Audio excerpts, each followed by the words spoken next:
this is how you get a bag of charcoal home on a motorcycle. Generally, I'll buy a bigger bag because it contours around the tank better, but that's not happening this time. Which I think may have kind of been a mistake. Oh no, there we go, we're good. The one time having a stomach actually came in handy right now. But as you see, it's not impossible to have a motorcycle as your only vehicle. You just have to get creative with how you do things.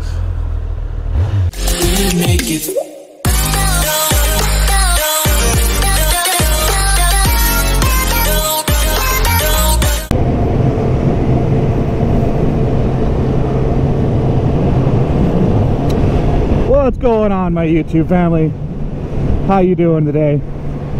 So today, don't fucking do it, dude. Really? Fucking idiot, dude. Anyways, well, there you go. There's an intro for you. So today, I'm going to do my chain at my boy's house, hopefully. Sometimes he's there, sometimes he's not, but I need to stand, and that's what I'm gonna do. So, one thing I was gonna talk about today, which I had seen it a couple times before, is, you know, if you want to start vlogging, what I use and like my impressions on it.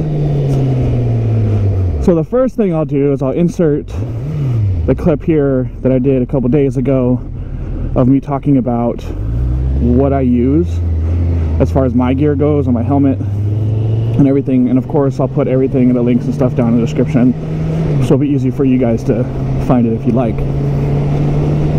So go ahead and roll the clip of the gear. Alright, so I'm going to run through my setup with what I ended up doing.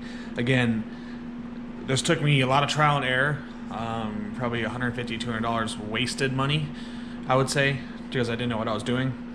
And so don't be afraid to experiment with things, buy things, stuff that doesn't work, you know, all that good stuff, because,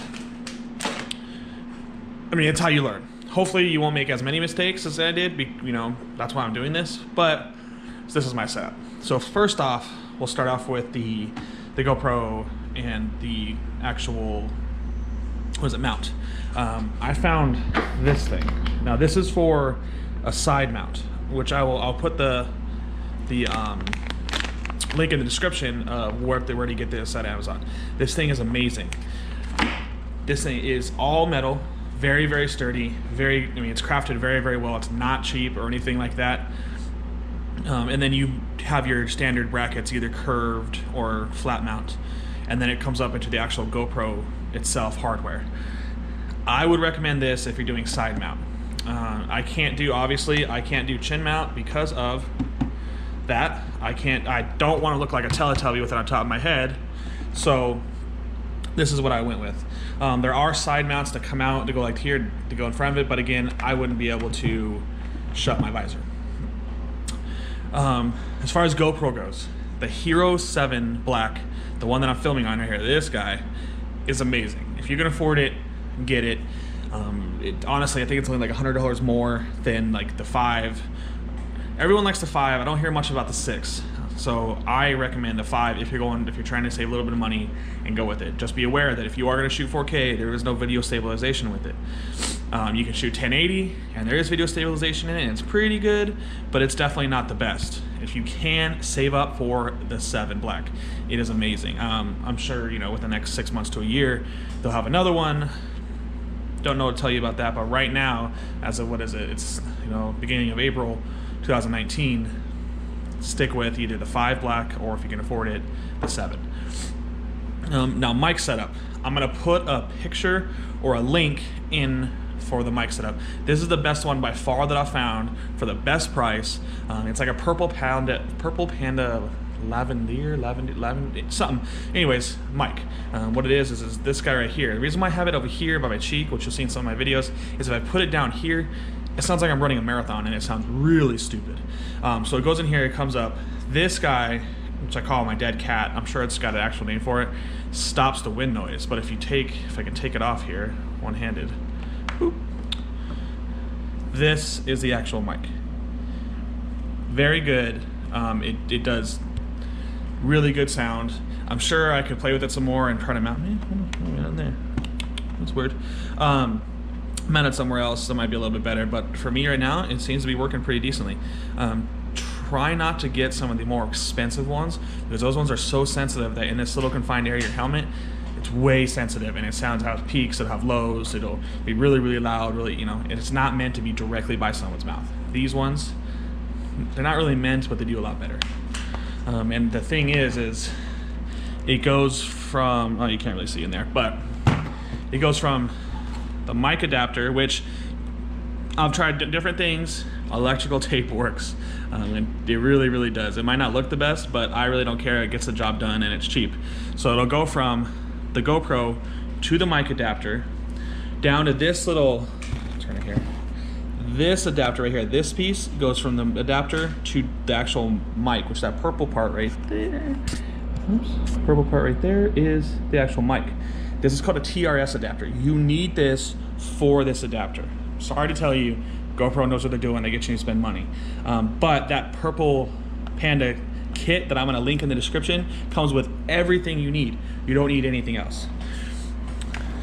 And then, at least with the 7 and the 5, then comes here, and it literally just gets put in here, and it gets routed all up in there. Now, it comes with a very, very long cable. So you play with it, and you can't really jumble it up just in one spot, because it bulges out and it's uncomfortable and everything like that. So trial and error. Like I said, getting a good vlogging setup is trial and error, because it varies on every single helmet, every single GoPro, every single camera, everything. So I'm sorry to say, if you're afraid of losing money, not a lot of money, like I said, $100 to $200, this might not be for you, because I've done research, thought I had it, and it messes up. So there you have it. There is my good old F520 vlogging setup. All right, so there you go.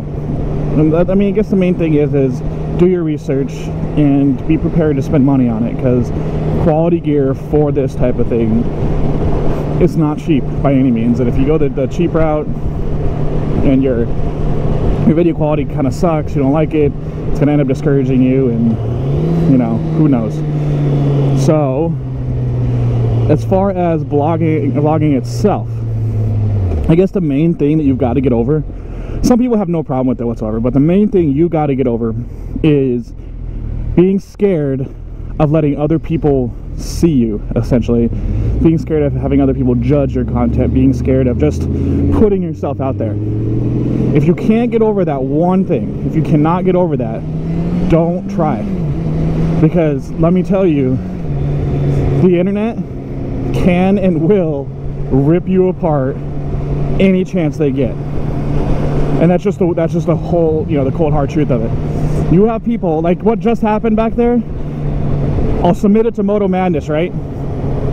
And there's going to be somebody, multiple people, but somebody that's going to say that was my fault. Watch. Come check out this video later on, or if you see it at Moto Madness, go and scroll through the comments and see, because that's what's going to happen. No matter what, there's going to be people that are going to rip you apart for it. So you have to be okay with putting yourself out there. Be you. Have fun with it. I love doing this. Now, when my helmet's off and I'm doing stuff like at a restaurant or something like that, oh, it's totally different. And that's something I'm trying to work on. I really, really am, because I could get better content if I didn't care as much. But be you, have fun. This should never become a job.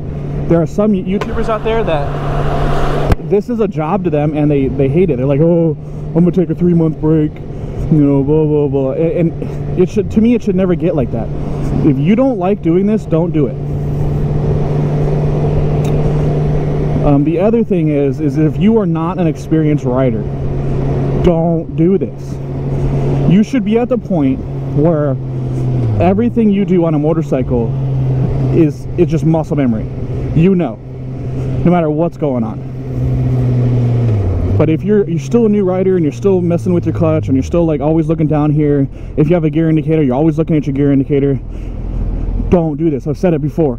Do not vlog until you know that you're confident on your bike. I've been riding for what, 3.5, 4 years now on the streets legally, and I just now this year started actually vlogging, talking, doing things.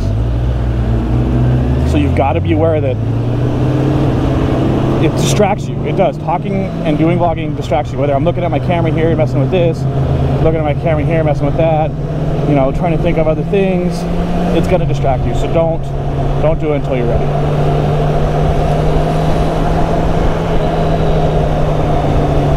And like one of my last things is that this should always be natural. There are times where I've deleted videos, you know, in editing, or I've deleted it right when I got home because it wasn't natural. This, I mean, if you're okay with making fake content, but I mean when I say fake is you're really pushing it, or you set stuff up to happen, you know, like you tell your friend, hey man, pull out in front of me here and blah blah blah.